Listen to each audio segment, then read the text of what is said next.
Everyone, आज के इस वीडियो में हम बात करने वाले कि कॉन्ट्राकिट को लेने का सही तरीका क्या होता है। किट को आप कितने दिन की प्रेगनेंसी में ले सकते हैं, कॉन्ट्राकिट को लेने के बाद आपके पीरियड कब शुरू होते हैं, तो इस वीडियो के माध्यम से हम पूरा डिटेल में जानने वाले हैं। तो जो कॉन्ट्राकिट होती है उसमें 5 टैबलेट होती है। तो सबसे पहले तो आपको किट लेने से पहले प्रेगनेंसी टेस्ट कर लेना है। अगर आपका प्रेगनेंसी टेस्ट पॉजिटिव आ रहा है उसके बाद ही आपको किट लेना है। साथ में आप किट लेने से पहले एक बार सोनोग्राफी जरूर करवा ले, उसमें पता चलेगा कि आपकी प्रेगनेंसी है वो बच्चेदानी के अंदर है या फिर ट्यूब के अंदर है। कई बार ट्यूब एक्टोपिक प्रेगनेंसी हो जाती है जो कि ट्यूब के अंदर होती है, तो उस प्रेगनेंसी को ऐसे में तो आपको बिल्कुल टर्मिनेट करने की डॉक्टर सलाह देते ही है, क्योंकि ये पूरी तरह से परिपक्व नहीं होती। ये सबसे पहले आपको प्रेगनेंसी टेस्ट कर लेना है। आपका प्रेगनेंसी टेस्ट पॉजिटिव आ रहा है तो फिर आपको किट ले लेना है। आप कॉन्ट्राकिट ले सकते हैं। कॉन्ट्राकिट को किस तरह से लेना है, तो जब भी आप पैकेट लाते हैं कॉन्ट्राकिट को, उसको ओपन करते हो तो उसमें 5 टैबलेट होती हैं, जिसमें एक मिफीप्रिस्टोन की होती है और 4 मिसोप्रोस्टोल की होती है। तो जो मिफीप्रिस्टोन की टैबलेट है वो आपको सबसे पहले दिन लेना होती है। फिर मिसोप्रोस्टोल की जो 4 टैबलेट होती है उसको आपको एक दिन का गैप दे करके लेना होता है। कई बार तो टेबलेट का जो डॉक्टर आपकी कंडीशन के हिसाब से अलग अलग तरीके से डोज बताते हैं। कई बार तो कॉन्ट्राकिट को जैसे 1 टैबलेट हमने आज ले ली, 2 टैबलेट कल ले ली, 2 टैबलेट परसों ले ली। कई बार 1 टैबलेट आज ले ली, फिर कल का गैप देंगे और 4 टैबलेट को परसों के दिन ले लेंगे। इस तरह से भी हम टैबलेट को लेते हैं। तो दोनों ही तरीका अच्छा है, दोनों ही तरीके से आपका केस क्लियर हो जाता है। आपको जिस तरह से जमता है उस तरह से आप टैबलेट को ले सकते हैं। लेकिन आज हम एक यूनिक ही तरीका बताने वाले हैं कि ये किस तरह से काम करता है। तो देखिए, जो मिफीप्रिस्टोन की टैबलेट है वो आपको मान लो 1 तारीख को ले लेना। किसी भी मंथ की 1 तारीख को आपको मिफीप्रिस्टोन की टैबलेट ले लेना है। 2 टैबलेट लेना है तो आपको सुबह मॉर्निंग में हल्का फुल्का नाश्ता कर लेना है। उसके बाद आपको किट लेना है और आपको टैबलेट पानी के साथ ले लेना है। फिर उसके बाद 2 तारीख को आपको गैप देना है, नहीं कुछ भी नहीं लेना है। 3 तारीख को आपको क्या करना है कि जैसे मॉर्निंग में आप उठते हैं आपको हल्का फुल्का नाश्ता कर लेना है। उसके बाद जो 4 टैबलेट बचती हैं वो मिसोप्रोस्टोल की रहती है, तो उसमें से 2 टैबलेट आपको मॉर्निंग में 8 बजे ले लेना है और उसके 4 घंटे के बाद 2 टैबलेट फिर ले लेना है।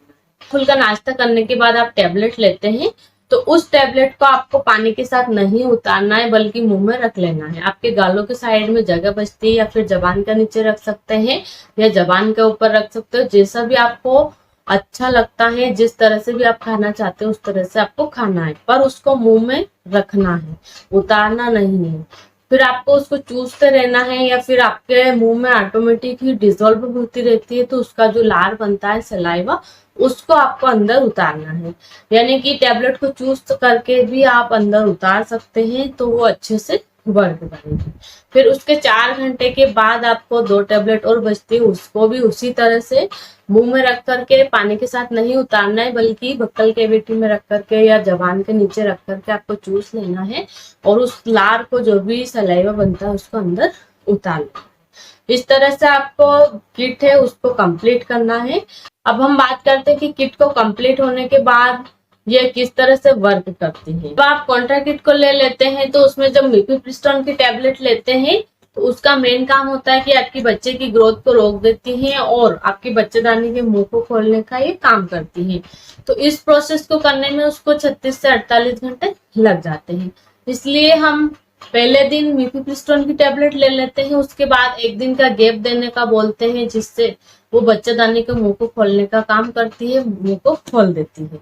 फिर जब आप मिसोप्रोस्टोल की टैबलेट खाते हैं, तीसरे दिन खाते हैं 1 दिन का गैप देने के बाद, तो जैसे ही टैबलेट खाते हैं उसके 1-2 घंटे के बाद ही आपके पीरियड शुरू हो जाते हैं। यानी कि आपके बच्चेदानी का मुंह तो पहले से खुला ही रहता है। फिर आप किट खाते हैं तो ये जो टैबलेट खाते हैं, इस टैबलेट का काम होता है कि आपकी बच्चेदानी के अंदर जो भी मटेरियल है उसको ये बाहर फेंकती है। खाते हैं तो ये बाहर फेंकने का काम करती है, तो इसको 1-2 घंटे के बाद आपके पीरियड शुरू हो जाते हैं। पीरियड शुरू होने के बाद फिर आपको 1-2 घंटे के बाद, यानी कि 4 घंटे का अंतर बता रखा है, उस अंतर से आपको 2 टैबलेट फिर खा लेना है। ऐसे में फिर आपकी ब्लीडिंग बढ़ जाएगी, धीरे धीरे आपकी ब्लीडिंग बढ़ेगी, आपकी ब्लीडिंग में क्लॉट निकलने लग जाते हैं और फिर जितने दिन की आपकी प्रेगनेंसी रहती है उसके हिसाब से आपको 10 दिन, 12 दिन, 15 दिन तक आपको ब्लीडिंग चलती रहती है और धीरे धीरे आपकी ब्लीडिंग स्टॉप हो जाती है। इस तरह से आपका जो केस है वो क्लियर हो जाता है। अगर ये वीडियो आपके लिए हेल्पफुल रही, वीडियो को लाइक शेयर जरूर करें।